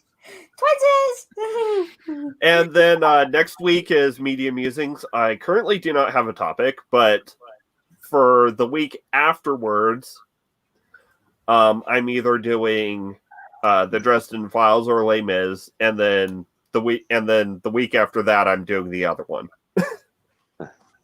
Also, I have just tweeted out about Tony's lesson, tagged all three of you in it, and he's already replied. Yeah, he's already replied, and yeah, says he must check that out. And I said, I just replied to him, so you should check out both. If you find time, check out both Media Musings and the Asterix streams that Hissy and I are doing. That's your Sunday entertainment. Yeah, good Sunday entertainment. So yeah, when I get a topic for next week, I'll tweet it out or something. Sounds good. Yeah. So taglines. Take care, be good, and if you can't be good, be careful. I'll just say, because my new tagline Jen gave me, which is "Let's raise the roof," is kind of more better suited to the beginning of a stream. Yeah. So I shall just say goodbye, salute, and kind of echo what Hissy said. Stay safe and don't be a fucking idiot. Yeah, that's what I said. Don't be a glinner. And remember, indoctrination is a hell of a selfie stick. Bye. Bye.